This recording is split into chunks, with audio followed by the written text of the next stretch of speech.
Samantha Bee does not apologize. President Trump pardons a drug trafficker at Kim Kardashian's behest. And the Mueller probe befuddles and unfolds. I'm Ben Shapiro. This is The Ben Shapiro Show. Well, we have a lot to get to today. I have a bunch of announcements that I need to make right here up top. First of all, our events are happening in August. They're happening in Dallas, and they're happening in Phoenix. And you should go check out the tickets right now in Dallas and Phoenix over at dailywired.com/events. The tickets are going fast. We are almost sold out, I believe, in Dallas, and we are approaching almost sold out in Phoenix. So check that out right now at dailywired.com/events. Again, the tickets are available at dailywired.com/events. Also, we are doing a Father's Day live stream. So we're doing that Tuesday, June 12th, 7 p.m. Eastern. Jeremy Boring, the Daily Wire God King, will host a roundtable discussion with me, Andrew Klavan, and Michael Knowles. We'll sit there and say nothing the whole time, but be paid handsomely for it. We'll discuss what fatherhood means, even though Michael isn't a father. And we'll discuss why fathers matter, how fatherhood will stand up against an increasingly male culture. And if you're a subscriber, you can write questions to us at dailywire.com. You go and you follow, you type it into the chat window, and we'll pick up those questions. Again, that is Tuesday, June 12th, 7 p.m. Eastern, 4 p.m. Pacific. You can find our special live stream on Facebook and YouTube, so make sure that you do not miss it. Okay, before we get to the news, first I want to say thanks to our sponsors over at Blinds.com. So there's one part of your house that you probably haven't thought very much about, but it makes a huge difference in terms of what your home actually looks like. And that, of course, is the stuff that's covering your windows. Right? It's just the old garbage that the person 3 owners ago had, or the apartment owner who is renting to you has. Instead of that stuff, you should have really nice stuff on your windows. It really upgrades the look of your apartment or of your home. And picking out this stuff is actually kind of difficult, which is why you need to go over to my friends at Blinds.com. They make it really easy for you. If you're not sure what you want or even where to start, go to Blinds.com and you get a free online design consultation. You can send them pictures of your home and they send back custom recommendations from a professional for what will work with your color scheme, furniture, and specific rooms. And they'll even send you free samples to make sure everything looks as good in person as it does online. Every order gets free shipping. And here's the best part. If you screw it up, you mismeasure, you do something wrong, okay, if you mess it up, Blinds.com makes it right for free. They remake your blinds for free. And they've made it really easy for you. So go right now to Blinds.com and use promo code Ben. And for a limited time, you get 20% off everything. Again, that's Blinds.com, promo code Ben for 20% off everything. The faux wood blinds, the cellular shades, the roller shades, and more. We've used it at the Shapiro household and Blinds.com. It's first rate and the customer service is just top notch. 20% off everything at Blinds.com when you use promo code Ben. Again, Blinds.com, promo code Ben. Rules and restrictions do apply. Okay, so we begin today with Samantha Bee. Samantha Bee, you'll recall, just about a week ago, she got herself in hot water because she suggested that Ivanka Trump, the president of the president's daughter, the daughter of the president of the United States, was a feckless C-word. Why? Because Ivanka Trump had the temerity, the utter gall, the unmitigated sort of audacity to put up a picture of herself with her kid. And in doing so, she then had somehow offended the left because the left was all concerned about children being separated from their parents at the border, which is an operation of law as ruled by the Ninth Circuit Court of Appeals. So Samantha Bee goes on national TV and she calls Ivanka Trump a feckless C-word. And then she suggests that Ivanka Trump should actually go try to have sex with her father in order to get him to change immigration policy, which is just wonderful, excellent stuff. Well, Samantha Bee was off for the rest of the week after that. Well, she was back last night and she was going to give her apology. Now, here's the wonderful thing about apologies from the left. If you're on the left, you know, there was that old movie Love Story where the slogan was, being in love means never having to say you're sorry. Love means never having to say you're sorry. Okay, well, being on the left means never having to say you're sorry. Laura Ingraham had to put out like a full apology for saying that David Hogg, a Parkland survivor, was whiny about his college admissions. And she got boycotted for that. Samantha Bee called the daughter of the president of the United States a feckless C-word and suggested she should try to dress sexy to seduce her own dad. And then she goes on TV and does a 7-minute quasi-apology that is not apology in the slightest. And of course, the media are letting her off the hook. And they're saying that she is just an emissary of genius. She is just an emissary of goodness. She's an emissary of rightness. So here's Samantha Bee, who, it will be noted, has not said a funny thing in years. Right? The last time she was funny was when she was actually just the sidekick on The Daily Show. Now she's not funny at all. Now she goes for what we like to call clapter in the business. It's not laughter. It's where everybody goes, right? And then there's kind of like a couple of laughs, and they're not really laughing. It's more like smiles and clapping because you agree with the person. You know, just like you're doing right now at this show. It's like that, except I'm not a comedian. Samantha Bee's a professional comedian. Okay, so here is Samantha Bee. Here is her quasi-apology that is not an apology at all last night on TBS. And of course, she'll just go right back to business because that's the way it works. If you're on the left, then you get some clapter and people pretend that you didn't do anything wrong. If you're on the right, then we cancel your show or we boycott you. And even if you apologize, we say that is insufficient. Even if you are clearly mentally ill, as Roseanne Barr is, obviously, Samantha Bee gets to go on with her life like nothing happened and lecture us in the process. This is my favorite part, is Samantha Bee lecturing me. Now, I'm not the one who went on national television and called someone a feckless C word and suggested they have incest with their own father. That wasn't me. That was Samantha Bee. But she's going to lecture me, and she's going to lecture Republicans, because Republicans are really bad. How do we know that? Well, because they're Republicans. That's how we know they're bad. Okay, so here is the execrable Samantha Bee, who has, I will say, walked away. Well, I've been saying for more than a year now that there was a running gun battle between a series of leftist comedians to be the least funny comedian on the left. And that included Amy Schumer, and that included Lena Dunham, and that included Trevor Noah, and it included Samantha Bee. But Samantha Bee, I mean, she is now Secretariat. She's just busting out of the pack. She is 8 lengths ahead. Nobody else is even in camera view. Here's Samantha Bee doing her apology last night. You know, a lot of people were offended and angry that I used an epithet to describe the president's daughter and advisor last week. It is a word I have used on the show many times, hoping to reclaim it. This time, I used it as an insult. I crossed the line. I regret it, and I do apologize for that. The problem is that many women have heard that word at the worst moments of their lives. A lot of them don't want that word reclaimed. They want it gone, and I don't blame them.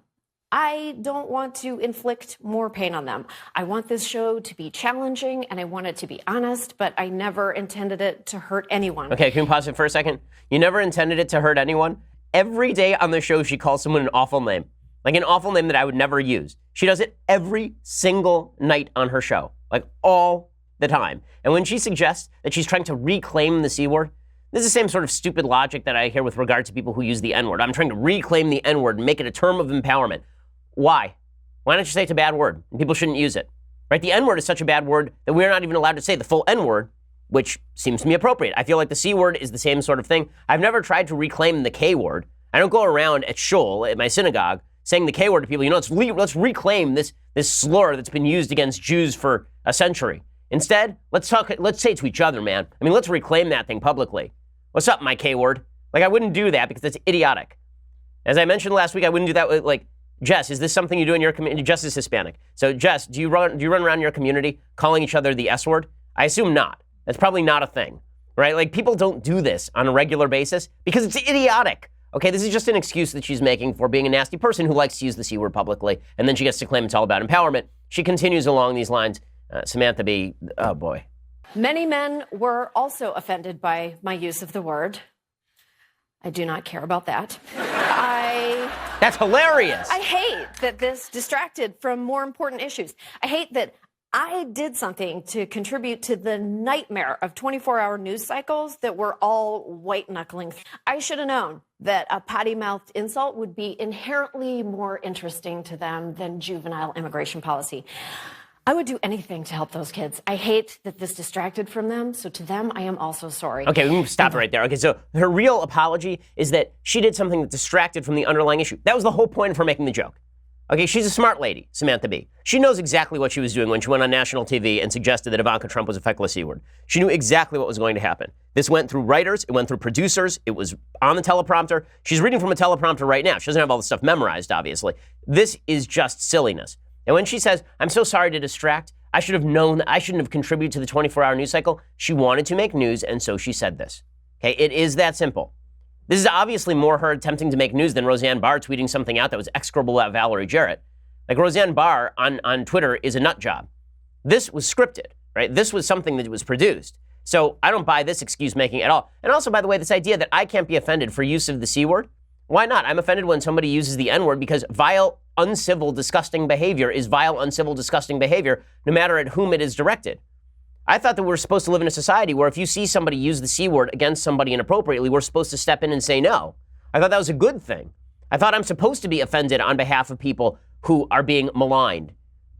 I mean, isn't that what makes for a better society? I guess now the idea is that if I'm a man, I can't object if a woman uses the C word, even if she's calling another woman the C word. I don't buy that at all. I think it's idiotic logic. But she continues with her non-apology apology, which the media will label brave, obviously. If you are worried about the death of civility, don't sweat it. I'm a comedian. People who hone their voices in basement bars while yelling back at drunk hecklers are definitely not paragons of civility. I'm really sorry that I said that word, but you know what? Civility is just nice words.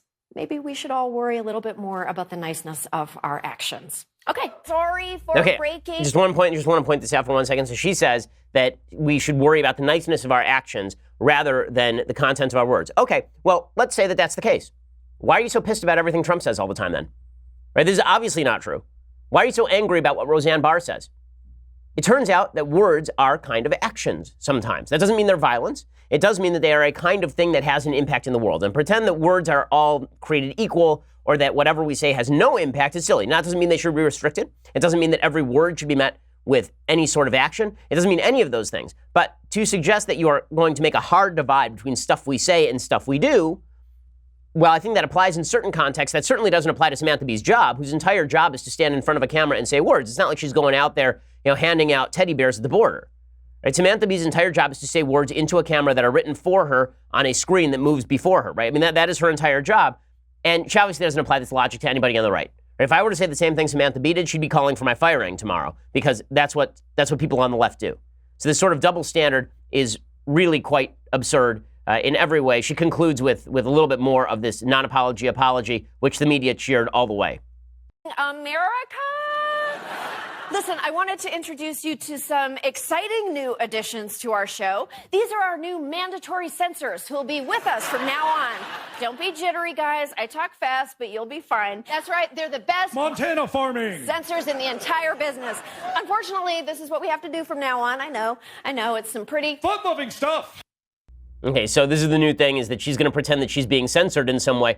She hasn't been censored in any way. TBS is allowing her to go on there, and if she wants to say feckless C-word tomorrow, they'll do that too.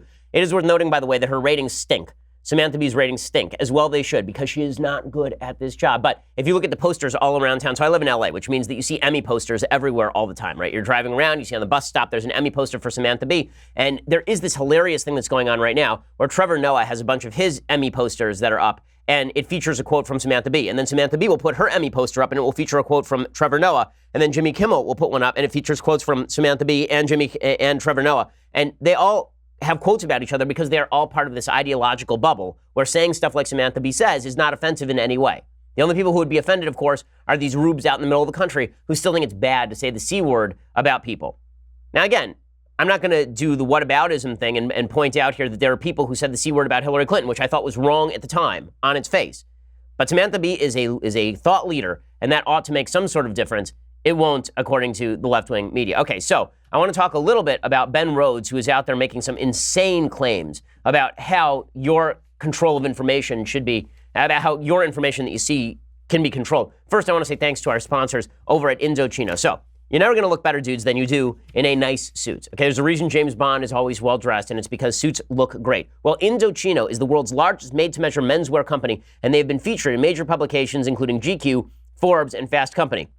They make suits and shirts made to your exact measurements for a great fit. Guys love the wide selection of high-quality fabrics and the option to personalize all the details, including your lapel, lining, and monogram. So here's how it works. You visit a showroom and you shop online at Indochino.com. You pick your fabric, you choose your customizations, you submit your measurements, you wait for your custom suit to arrive in just a few weeks. It actually is really fun if you go to the showroom. We have one in Beverly Hills out here. I went out there and they measured me and I got to look at all the various types of fabrics. It really feels like you're on your Seville Row. I mean, it's really, really cool. And this week, my listeners get any premium Indochino suit for just $379 at Indochino.com when you enter promo code Shapiro at checkout. That's $379 at Indochino.com when you enter promo code Shapiro at checkout. That's any premium Indochino suit, 50% off the regular price for a made-to-measure premium suit. Shipping is free. Indochino.com, promo code Shapiro. It's going to be the best suit that you've ever owned. My suit is grab a 3-piece suit with a vest, the whole thing. Any premium suit for just $379 and free shipping. And if it doesn't fit, then they will make it right for you. So go check it out. Indochino.com, promo code Shapiro. Use that promo code Shapiro and get the special deal. Let them know that we sent you. Okay, so meanwhile, while Samantha Bee is out there setting the world ablaze with her bravery, Ben Rhodes, it's amazing. We get so much of our information from the media. We get so much of what we see from the media. And that means that what we see is automatically filtered.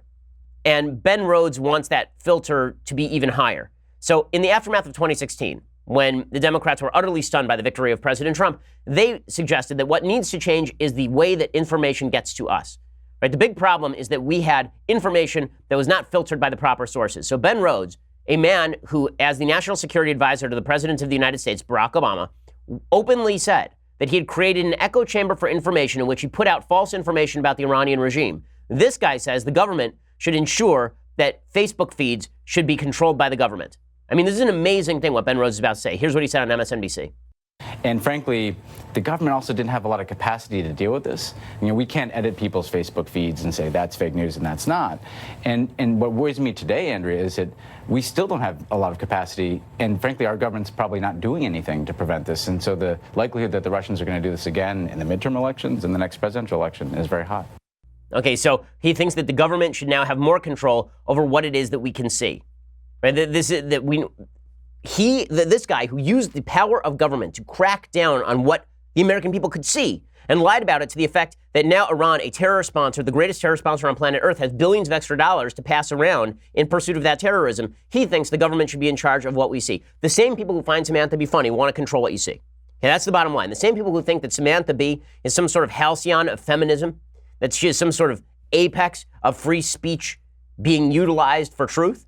These same people think that you ought to not be able to see my show, for example, on Facebook, that Samantha Bee's show should be featured. In fact, Facebook is starting, this is a new thing, they're starting their new watch feed. Their watch feed is a bunch of shows that Facebook helps produce, and they're all from mainstream media outlets. Right? Facebook is not coordinating with a bunch of right-wing outlets. They're not coordinating with Daily Wire to put out a various and sundry show with diverse points of view. They're not doing that. Instead, they're picking a few mainstream outlets, and they're going to promote those mainstream outlets because Democrats have said that they should do so. And then they wonder why we, on the right, are worried about the distribution of information. We have a reason to be worried about the distribution of information. Now, speaking of the distribution of information, there's a story that's trending on Twitter that I want to talk about briefly. So there's a story that was going around today, and it says no gays allowed, right? This is what's trending on Twitter, is no gays allowed. So what's the story? The story is that there was a guy in Tennessee who apparently put up a sign, right? He put up a sign that said no gays allowed in his store. And he put up this sign after there was this Supreme Court ruling that said that religious bakers no longer have to cater to same-sex weddings. Or at least this particular religious baker does not have to cater to a same-sex wedding. And it was reported by USA Today as though this had just happened. The owner of the store is a guy named Jeff Amex, and he said, the Lord told me to. He told me to stand. It goes against my religion and what I believe. I'll never accept it. And then he replaced the sign with something that said, we reserve the right to refuse service to anyone who would violate our freedom of speech and freedom of religion. And everybody on the left went off on this. John Fugelsang said, homophobic no gays allowed sign put up by homophobic Tennessee store to show devotion to noted non-homophobe Jesus. Okay, first of all, it's not that Jesus was a homophobe per se, but it's not that the New Testament is super pro-homosexuality. I mean, Romans is not particularly pro-homosexuality. There are various places in the New Testament that demonstrate that they are not pro-homosexuality. Peter Dow, who used to work for Hillary Clinton, he says, Tennessee hardware store owner puts up no gays allowed sign and claims, I'm going to take more persecution than them because I'm standing for what I believe in. Okay, and then there's another story that came out, right? And then he tweeted out the story. And then there was various tweets coming out from people on the left. Charles Blow, who's appropriately named over the New York Times, and he tweeted out the same story. He said, boy, gays are everywhere, probably even on staff at your pathetic hardware store. Not everyone flies a flag. Tennessee hardware store puts up no gays allowed sign. Okay, there's only one problem with the story that all these people are tweeting out. It's from 2015. Okay, this guy put up his sign again, apparently this week, but the original sign was put up in 2015. So the whole story here is that there's a nutcase in Tennessee who put up a no gays allowed sign in 2015 and then took it down within one day. And now he's put it up again. And we're supposed to believe there's a broad swath of Christians across the country who are no longer going to serve gay customers because of all of this. Now, I'll be honest with you. I don't know one Christian who owns a store who's not going to serve a gay customer. I know a lot of Christians who aren't interested in catering a same-sex wedding or being involved with something they perceive to be a sin, but I don't know any Christians who operate a normal business who do a sexual orientation check at the counter. I've never seen that ever. But the media are going to focus in on that because the media want to push a particular narrative. And that narrative is that in the absence of government compulsion, Christians everywhere are going to be putting up no gays allowed signs in their stores. Again, this story originated 3 years ago, and it's the same guy doing the same thing, but we're now going to pretend that it's something brand new and shocking because the media have something to push, because the media have something that they need to show.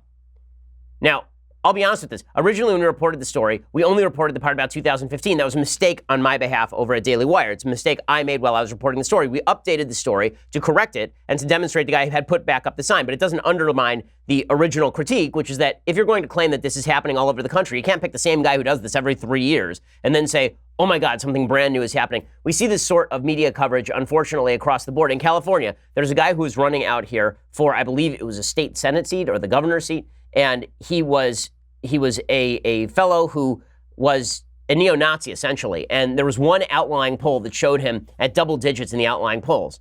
And it turned out that he won 1.8% of the total vote. But for weeks, all we had was nonstop coverage about how this was the new upswing inside the Republican Party, how this person presented a serious, dire threat to the state of America. Now listen, I think bad people are bad people, and they ought to be called out when they're bad people. That's fine with me. But to pretend that there is some broad conspiracy, some broad swath of people who are jumping on board here, and that all of America's Christians are going to put up no gays allowed signs, or that all of America's Republicans are actual secret Nazis, there's an agenda that is happening. And that's why when Ben Rhodes says things like the government ought to control your informational feed, the same people who are fibbing about this stuff, the same people who are exaggerating these cases to make them into a big deal, those same people are saying that they ought to control the flow of information. That I find utterly and completely disturbing. Now, speaking of things that I find utterly and completely disturbing, in just a second, I want to talk about the Kim Kardashian pardon, because I know there are a lot of people on the right who are very fond of this Kim Kardashian pardon.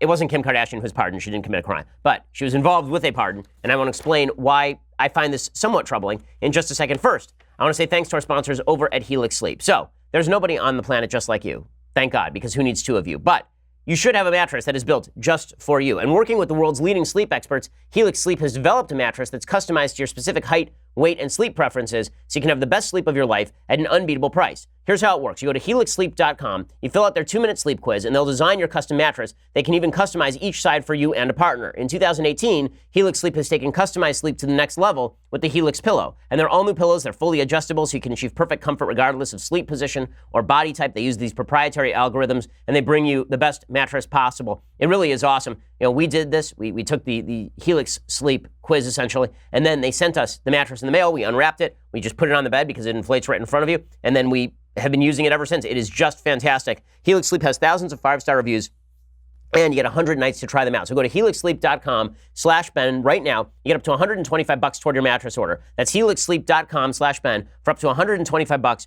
off your mattress order. I mean, this is basically a luxury mattress at non-luxury prices. helixsleep.com/Ben. It is so good. And check it out with the /Ben and get $125, up to $125 off your mattress order, and let them know that we sent you. Okay, so a lot of people are very, very excited because yesterday President Trump commuted the sentence for a woman named Alice Johnson. So Alice Johnson is a 63-year-old grandmother. This is what you will hear in all the headlines. She's a 63-year-old grandmother, and as a 63-year-old grandmother, she ought to have been let out of prison.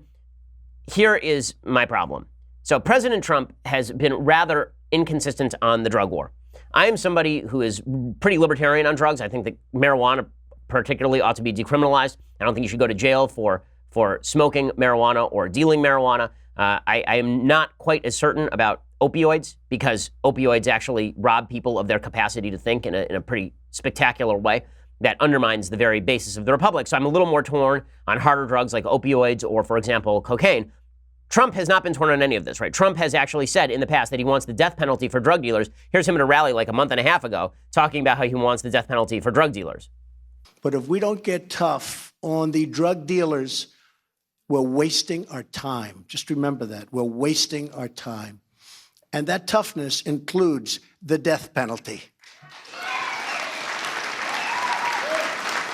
So all I'm going to point out here is the inconsistency. If you want to actually say that the drug war needs to be taken off the table, we need to change our laws, drug dealers should not go to jail for quite as long. Once you hit the age of 60, we should think about releasing, whatever it is. If you want to actually make a substantive policy change, that is one thing. But what actually happened yesterday is that President Trump decided to release a drug dealer, a drug trafficker. Her name is Alice Johnson. And Kim Kardashian was, of course, extraordinarily happy about this. She tweeted out a bunch of stuff about Alice Johnson. She said, so grateful to Donald Trump, Jared Kushner, and to everyone who has showed compassion and contributed countless hours to this important moment for Miss Alice Marie Johnson. Her commutation is inspirational and gives hope to so many others who are also deserving of a second chance. And she continued along these lines. She said, I hope to continue this important work by working together with organizations who have been fighting this fight for much longer than I have and deserve the recognition. And then she concluded The phone call I just had with Alice will forever be one of my best memories. Telling her for the first time and hearing her screams while crying together is a moment I will never forget. Okay, and then there's this video going around yesterday of Alice Johnson being released from prison, and here is what it sounded like. All right, so we are going to hear from Dan. You see there Miss Johnson being reunited with her friends and her family. They made that trip to meet her earlier this afternoon. We heard this was going to happen. Took a couple of hours or so for some of the logistics to be worked out, but then she was released just... Okay, so then Alice Johnson came out and praised President Trump, said thank you to President Trump. I'm going to give you the rest of the story in just a second. I want to say to President Trump, I am going to make you proud that you gave me this second chance in life, and I will not disappoint the American public or the world who has so much faith in me. All I can say is thank you, President Trump. And I love you, President Trump. Thank you. Okay, so here is the issue that I have with this. The issue that I have with this is if you had said when President Trump was elected that he was going to go around pardoning drug dealers based on visits from Kim Kardashian, I think a lot of his base would have been unhappy because he was the tough on crime guy. Now, again, if you want to change overall policy with regard to the drug war, I think that's probably a very good idea. The drug war has been a giant fail that has sucked trillions of dollars from the American economy. I'm fine with that. But the notion that President Trump is now going to be granting pardons like he would on The Apprentice, that now we're going to have the pardon show. And that's basically what it's become some nights on Fox, where you have George Papadopoulos' wife going on Fox News and begging President Trump for pardon, and you have Rod Blagojevich's wife going on Fox News and begging President Trump for pardon, and now it becomes The Apprentice, where Trump just sits there at the end of a table, and instead of firing people, he pardons people. I'm not a big fan of this. I don't like celebrity mergers with politics. Okay, here's the problem. Okay, Alice Johnson, maybe she's a good candidate for release, but I'm not sure why she is a specifically good candidate for release. She's a 63-year-old woman. Okay, she aged, right? They say she's a grandmother. Right, that tends to happen when you have kids when you go to jail. You become a grandmother. Okay, being a grandmother is not a status you control. Being old is not a status you control. Now, she's been on good behavior. Maybe she should be paroled. There's no parole in the federal system. Maybe that needs to change, right? Maybe there should be changes to the actual criminal justice system. Maybe there should be criminal justice reform. But that's not the same thing as President Trump basically saying, on the one hand, let's strengthen the drug war, and on the other hand, saying, let's let a drug trafficker out of prison. By the way, this idea that she was uniquely innocent or something is just insane. She was sentenced in 1996 to life in prison. Why? Because she was leading a multi-million-dollar cocaine ring, trafficking in 2,000 to 3,000 kilograms in involvement with the deadly Colombian Cali drug cartel. The judge in that case, who now, by the way, sits on the Sixth Circuit Court of Appeals and was confirmed to that seat by a 95-0 vote in the Senate, called Johnson, quote, the quintessential entrepreneur. Cocaine trafficking ends with dead people on both ends of the business, so we don't know how many people died because this woman trafficked in 2,000 to 3,000 kilograms of cocaine. But here's how all of this started. Mike.com made a video about her, and they said, does this grandmother deserve a life sentence? And then they didn't really talk about her crime. And Johnson told her story to CNN. She said, after almost 2 decades together in a tumultuous relationship, my husband and I divorced in 1989. It was during this time that my life began to spiral out of control. I lost my job, and then my youngest son was tragically killed in a motorcycle accident. No mother should have to bury her child. The weight was unbelievable. It was a burden I couldn't sustain. I made some very poor decisions out of desperation. I want to make this part clear. I acknowledge I have done wrong. I made the biggest mistake of my life to make ends meet and got involved with people selling drugs. Well, she didn't get involved with people selling drugs. She was the quintessential entrepreneur running the drugs. You didn't get, it wasn't like some sort of accident. So all this talk about she has accepted her guilt and all the rest of it, again, maybe you let her out because she's old and she writes plays and she's not likely to go back to drug dealing after all of this.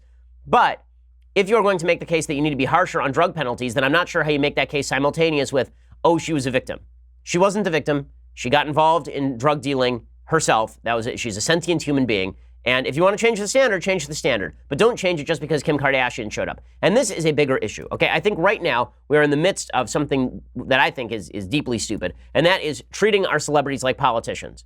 You know, in some cases, maybe that's ended up as a good thing, right? President Trump has done some good things as president of the United States. But right now we are ignoring actual necessity for expertise in politics on behalf of people who are famous. So it's not that President Trump met with a bunch of criminal justice reform advocates and then decided based on the weight of the evidence that it was time to release Alice Johnson and restructure criminal justice reform. Instead, it was Kim Kardashian came to the White House. He'd seen Kim Kardashian maybe in a sex tape or something, and then he decided, you know what'd be great is I will let her pick the next person that I pardon. So there was that. And then we also had this week the whole hubbub with the Philadelphia Eagles and Steph Curry and LeBron James talking about politics. And then we had that story that I discussed a couple of days ago that Medicare and Social Security are going to be bankrupt in the next 15 years. Which one of those stories got the least attention? Obviously, it's the one about Social Security. But there's a reason for that. It's because human beings are pre-programmed to have an addiction to celebrity. We care about what celebrities think. This is how we work. I'll explain in a second the science behind all of this and why we as rational human beings need to buck our addiction to celebrity, because it's going to have some real ramifications for our politics. First, I just want to say thank you to our sponsors over at Legacy Box. So, the best Father's Day gift that you can give someone, I really believe this, is to preserve their memories. I mean, if you want to make your parents happy, if you want to make yourself happy, preserving your memories is the way to do this. And the best way to do this is you need to go into the garage, you need to look at all those films that you got out there, all the VHS tapes and the old audio tapes and all the little camcorder tapes. They're just rotting out there, okay? And the bugs are going to get to them, or there's going to be a flood. You're going to have to run. You're not going to take those with you, and the memories are gone. This is why you need Legacy Box. Legacy Box is a simple, affordable way to get your recorded moments digitally preserved on DVD or thumb drive. So here's how it works. You go to legacybox.com, and then they send you a box, and you load the Legacy Box with your old tapes, your films, your pictures, your audio recordings, and you send it back to them. And then you get them back in a couple of weeks on DVD or a convenient thumb drive. They're ready to watch, share, and relive. Legacy Box takes care of everything, and they provide updates at every step of the process. So I've done Legacy Box with my parents' films, and everything comes back on that thumb drive or that DVD, and finally you're going to watch that stuff.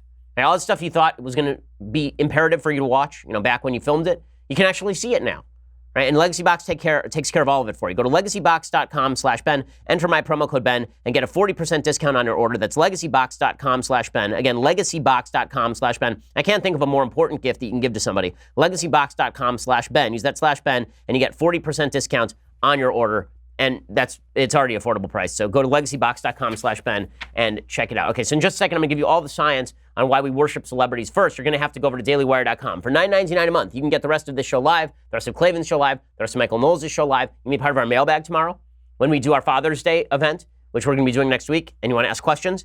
Your subscriptions mean that you actually get to see, you actually get to ask us those questions. And if you want the annual subscription, then you get this, the very finest in all beverage vessels. It's $99 a year, so it's cheaper than the monthly. And you get this Leftist Tears Hot or Cold Tumbler, which is just beloved by all who gaze upon it. So go check that out. Also, breaking news, you probably heard by now that the Ben Shapiro Show is available on Amazon Alexa and Google Home. So if you have a virtual assistant, you can listen to my podcast with a simple voice command after you enable the skill on Alexa or ask Google to talk to the show. So for more information, just go check out our pinned tweets on Facebook and Twitter. Okay, all of this is available if you subscribe at Daily Wire. And if you just want to listen to the show later, go over to iTunes or YouTube. We have a great Sunday special coming out this Sunday with Jonah Goldberg. We have those coming out every Sunday now, and they are just, I think, a lot of fun. We've had on Joe Rogan, and we've had on Jordan Peterson, we had on Dr. Drew, and now obviously we're about to have on Jonah Goldberg. So we have just a great lineup of folks who have been on the show. You're going to want to go check Dave Rubin. You're going to go want to check it out. So subscribe at YouTube or iTunes. You won't regret it. We are the largest, fastest growing conservative podcast in the nation.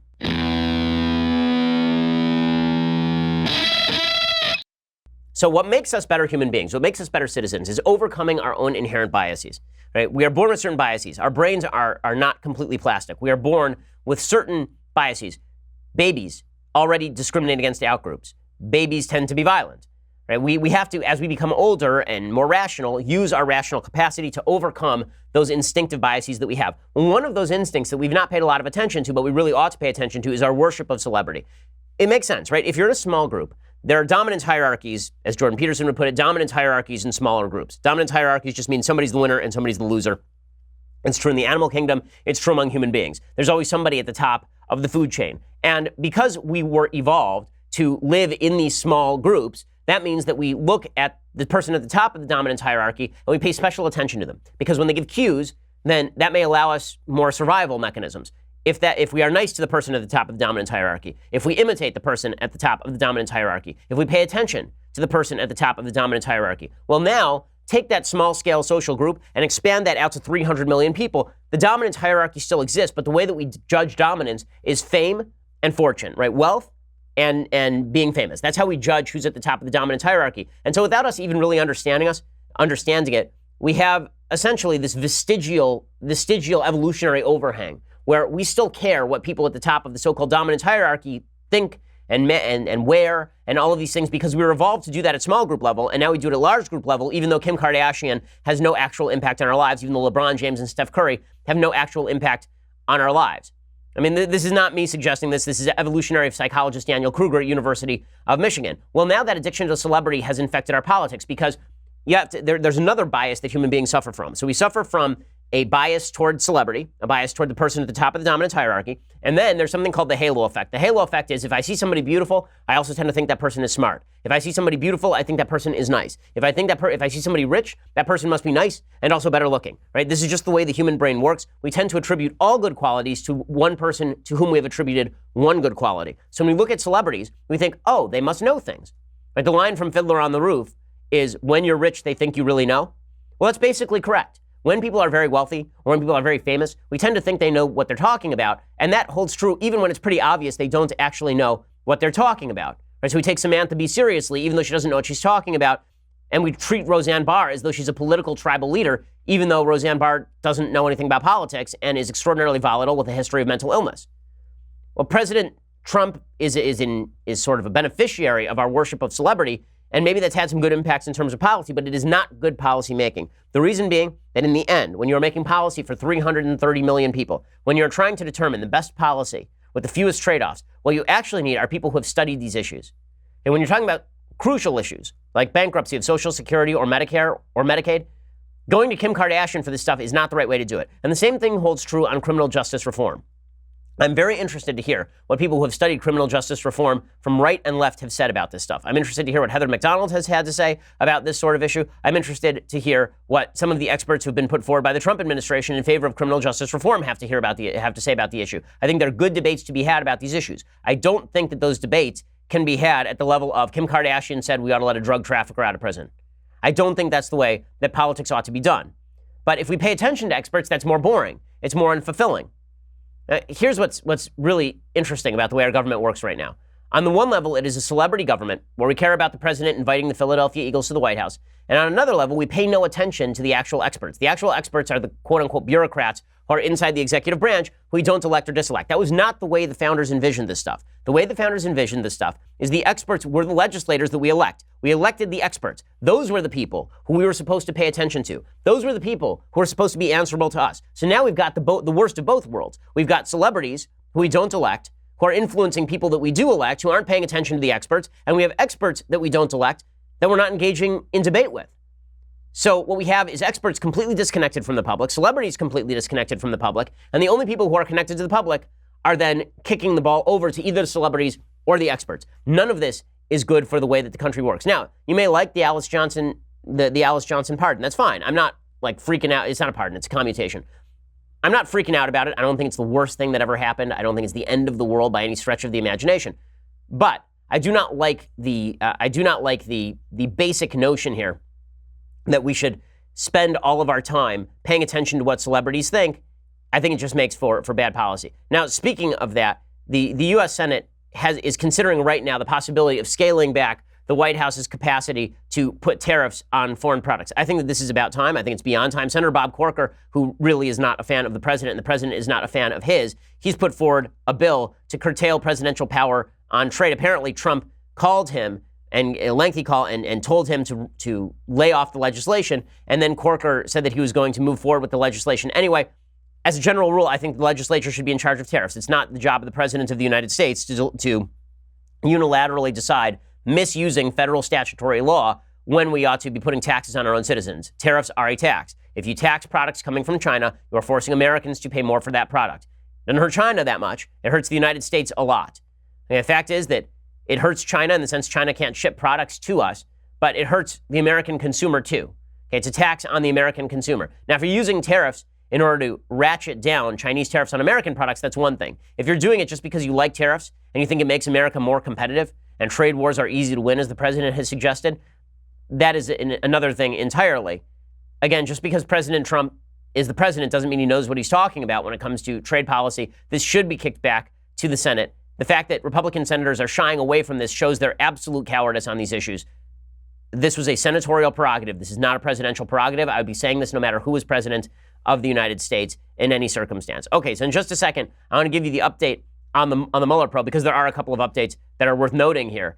So let's begin with an update on James Comey. So James Comey, who is just a self-serving, self-aggrandizing human being. I've been very critical of James Comey. I think he ought to have been fired by Obama. I thought he ought to have been fired by Trump before Trump even came into office. I said so at the time. Well, now, according to ABC News, the Justice Department's internal watchdog has concluded that James Comey defied authority at times during his tenure as FBI director, according to sources familiar with the draft report on the matter. Shock. And one source told ABC News that the draft report explicitly used the word insubordinate to describe Comey's behavior. Another source agreed with that characterization but could not confirm the use of the term. In the draft report, Inspector General Michael Horowitz, who is an apolitical body, like the IG's portion of the DOJ is not supposed to be political, also rebuked former Attorney General Loretta Lynch for her handling of the federal investigation into Hillary Clinton's personal email server, according to sources. On Tuesday morning, President Trump complained of numerous delays in the release of Horowitz's final report, which is expected to run several hundred pages long and be released in the coming days. The sources who spoke to ABC News were willing or able to address only a portion of the draft report's complete findings. What is taking so long with the Inspector General's report on crooked Hillary and slippery James Comey, Trump said on Twitter. Hope report is not being changed and made weaker. Well, there's no indication that the president has seen or will see a draft of the report before it's released, but Horowitz could theoretically revise the report before it is released. I'll be obviously very curious to see what the IG report says. I'm of the opinion that Comey was a terrible, terrible head of the FBI. I don't find any of this particularly shocking. With all of that said, the fact is that the facts will come out. I want the facts to come out. Now, meanwhile, President Trump is very angry, so is a lot of the right wing, over Robert Mueller, because Robert Mueller apparently wants to view encrypted messages. So according to CNBC.com, Special Counsel Robert Mueller's team is requesting that witnesses turn in their personal phones to inspect their encrypted messaging programs and potentially view conversations between associates linked to President Donald Trump. These witnesses are cooperating because Mueller does, in fact, have the subpoena power. Mueller's team has been asking witnesses in the Russia probe to turn over phones for agents to examine private conversations on these various encrypted apps. One of the reasons for this might be that Paul Manafort supposedly used encrypted apps in order to supposedly tamper with potential witnesses. Maybe that's what Mueller is looking for. But this has got people all hot and bothered because the more Mueller digs, the more people on the right are getting angry about it. Sean Hannity was very upset about it last night. He was saying to witnesses, listen, why don't you just bash it? He's saying this sarcastically, obviously. Sean says, why don't you just bash your phones with a hammer? Hillary got away with it. I don't know. If I advised them to follow Hillary Clinton's lead, delete all your emails, and then acid wash the emails and hard drives on the phones, then take your phones and bash them with a hammer into little itsy bitsy pieces, use bleach bit, remove the SIM cards, and then take the pieces and hand it over to Robert Mueller and say, Hillary Rodham Clinton, this is equal justice under the law. Okay, so, people are saying, well, Sean should now be indicted because he's encouraging people to destroy evidence. Obviously, Sean is being sarcastic. He's pointing out the double standard that exists between the Mueller investigation and the Hillary investigation. I agree with that double standard, by the way. I think that the Hillary investigation was absolutely botched. I think that it was purposefully botched by the FBI. I think if you want to talk corruption in the FBI, we should worry a lot less about Spygate until more evidence comes out. We should worry a lot more about Hillary Clinton. We should worry a lot more about the fact that the FBI was acting to essentially cover for Hillary Clinton when she was destroying emails, knowing that they were classified, right? Like that, I don't think Sean is wrong about all of that, but I do not appreciate the double standard. I don't think just because Hillary was corrupt, that means that other people should be corrupt also. Also, right now, the Spygate is running into some serious resistance from people who've actually seen the documents. Now, one of the things that's been really funny about this is a lot of people in the media who are most exercised about so-called Spygate are people who also have not seen the documents, right? They've seen the same number of documents that I have, meaning everything that's been publicly revealed. But there's an open debate, and isn't much of a debate, actually, inside Republican Congress over how much of Spygate is real. President Trump thinks Spygate is real, but we now have Devin Nunes, who suggested that at best maybe it's real, but he hasn't seen all the documents yet, so he doesn't really know. We've seen Trey Gowdy say that Spygate may not, in fact, be real, and we've seen Speaker Ryan say that Spygate may not, in fact, be real. So all I've said about Spygate remains. As soon as the evidence comes out, happy to jump on board. Until the evidence comes out, not going to jump on board. With that said, I would like to see somebody exercise, will somebody explain to Robert Mueller what the scope of this investigation is? Or can we at least publicly find out what the scope of the investigation is? I think that would be helpful because, like everybody else, I'm getting kind of tired of this nonsense. Okay, so time for some stuff I like and then some things that I hate. So, things that I like. As I mentioned a couple of weeks ago, I watched the series from Stars The White Queen, which is really entertaining, all about the War of the Roses, the very end of the War of the Roses. And there's a good book on everything leading up to the War of the Roses for several centuries by Dan Jones called The Plantagenets. So if you're interested in British history and you really like this stuff, Dan Jones's book, The Plantagenets, is well worth reading. The warrior kings and queens who made England. He also wrote a book on the War of the Roses. Dan Jones, very interesting, very good writer. So you should check that out if you're into reading history. So that's worth seeing. Okay, time for a couple of things that I hate. Okay, so we begin with Ocean's 8. So Ocean's 8 is going to come out soon, is the assumption. And the reviews are coming in, and it is amazing to see the political bias in the reviews.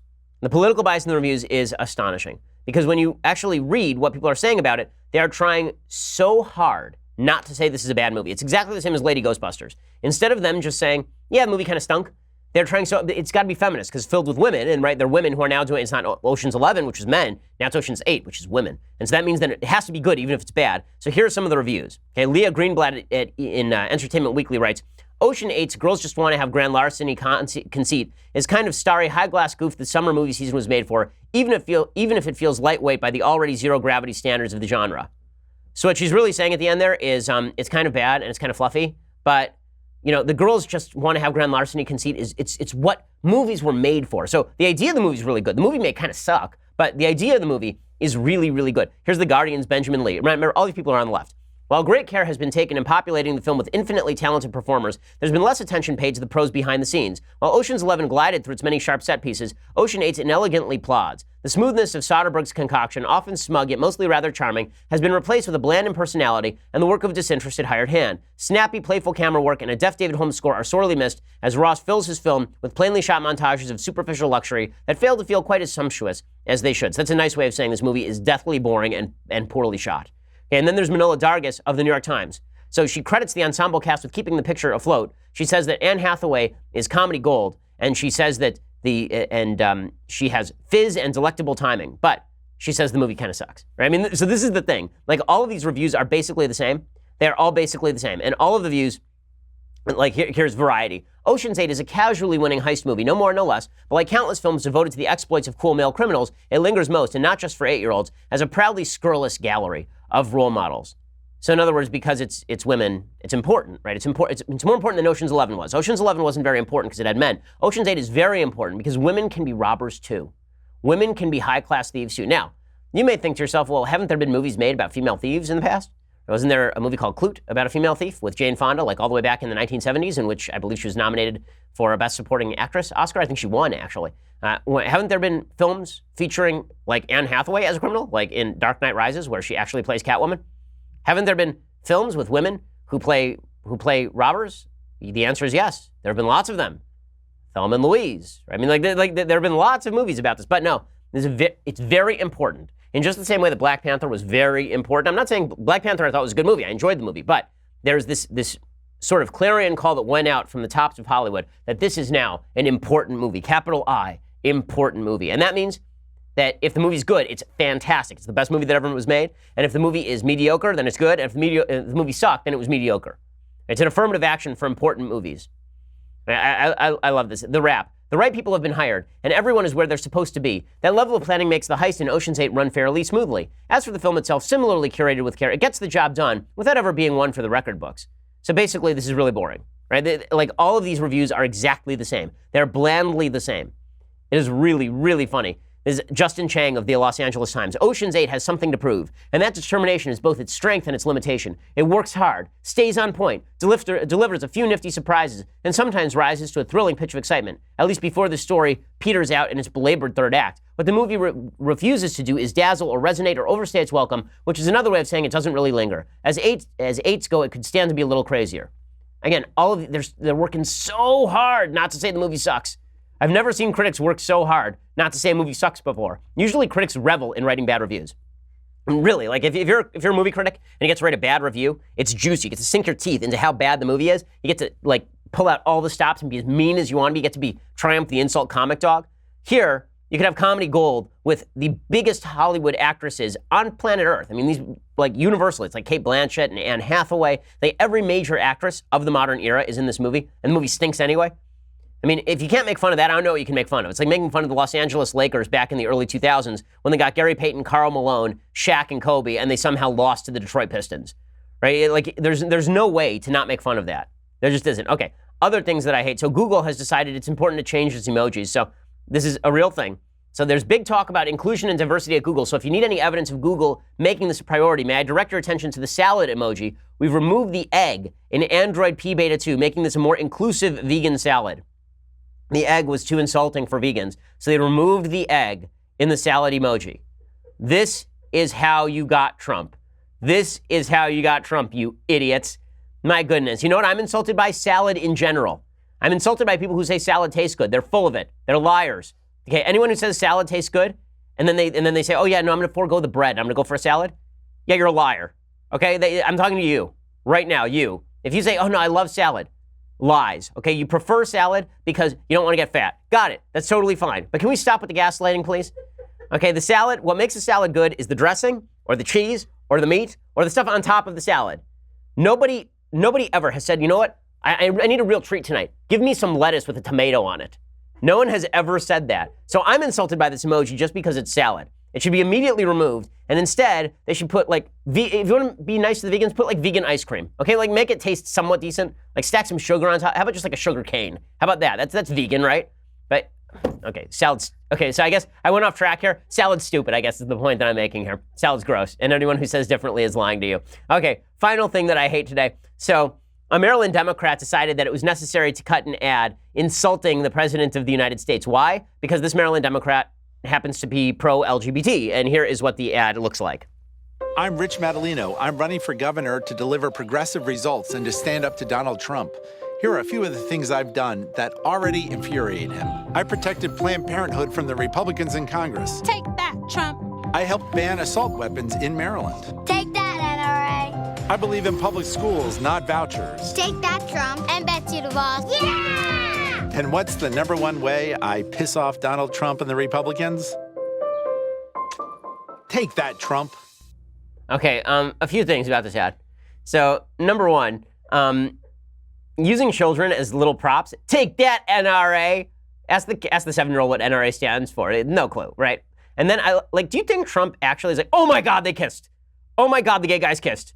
Oh God. Ah! Like, you really think Donald Trump cares about that? Like, deeply?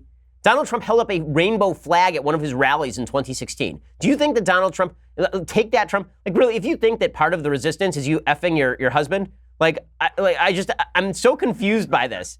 Like, if this is, really, like, do what you want to do. It's a free country. I'm just, like, what? Like, wow, you're gay. Okay, that changes everything somehow, but no one explains why. Okay, but what? Like, I don't find this, like, who finds this, like, deeply offensive? Who's like, ooh, take that, Trump. I know every time, like, when I'm in the mood with my wife, I'm not like, take that, Obama. Like, what in the world? This is the stupidest thing I've ever seen. And I love that they're throwing that out there, like, you know, okay, I guess, you know, having sex with your boyfriend or your husband to own the cons, I guess that's a thing you can do. I'm just confused as to why you think Donald Trump would possibly in a million years care about this and be insulted by it. Like, even Mike Pence would not be insulted or care about this. Like, it's the insulting thing, honestly, about this ad is the insult that they think that I care about this. They're like, oh my God, my life is broken now because you're gay. Ooh, everything has changed. You've totally devastated me. Ooh, come on. I remember there was a situation when I was interviewing. Quick story, and then we will part. So when I was interviewing for a law firm job in my Harvard Law School days, so I graduated cum laude from Harvard Law School, which means that you're going to get a job in law. I had the worst interview record of anyone in the history of Harvard Law School, so far as I'm aware. I went 1 for 32 in my interviews for Harvard Law School because I had the titles of my book on my resume. That's really not speculation. The Office of Career Services told me to take it off my resume. As soon as I did, I got 2 offers within a couple of weeks. But in any case, there was one situation in which I was interviewing at a major American law firm, that had an outlet in Los Angeles. And they do this thing when they bring you out to interview for your follow-up interview, and that is they fix you up with somebody who they think you will get along with because they're trying to sell the firm. They're trying to show you that the firm's a wonderful place to work and that when you're working 2,200 billable hours reviewing pagination, that it's just going to be the best time you ever had, right? Which is complete nonsense. Anyway, so they decide, you know what would be great? Ben Shapiro, right? It's a Jewish name, and he went to Harvard Law School. Let's get a couple of Jews from Harvard Law School to take him out to lunch. Okay, well, first of all, chances are it ain't going to go that well because, first of all, I'm Orthodox. Second of all, I'm conservative. So if you say Jews from Harvard Law School, that usually means, like 98% of the time, radical left. So a couple of these Jews from Harvard Law School take me out to lunch, and this is supposed to be welcoming you into the intersectional clique that will be this law firm. And it already started off weird because I said I could only eat kosher, so I'm happy to go to a not kosher restaurant and have like a Coke or something. And they're like, no, we have to go to a kosher place. So, like, okay, that's nice of you. There's only one kosher place at that point in downtown Los Angeles, and it is a falafel shop in like a hole in the wall. So we're sitting there in our expensive suits, and we're eating falafel. at this hole in the wall that is not air conditioned in the middle of the summer. And it's a guy and it's a girl. And the guy is a radical environmentalist. And the girl is in a girl band, right? She's also an environmentalist, but she puts on her resume that she is in a girl band. It's like on her profile and everything. So we're sitting there, and this guy reaches into his breast pocket and he pulls out a column and he starts reading from it to me. And it's about gay marriage. And it's about why I think that gay marriage and straight marriage are not societally equivalent, because I don't think they are. And he starts reading this to me. And he says, "Do you agree with this?" And I said, "Well, yeah, I wrote it, so yeah." And then and the girl then turns to me and she goes, "Well, I'm a lesbian." And I said, "So?" And she was like shocked by this. Like she actually thought I was gonna go, "Oh my God, you're a lesbian? That's changed everything." What? You like chicks? No. Oh, you exist? You're a real person? No. You know what? I've changed everything. I've decided I am now pro same-sex marriage. I've decided that my entire biblical worldview is false. Now that I've met someone who actually is homosexual, it's changed my entire life.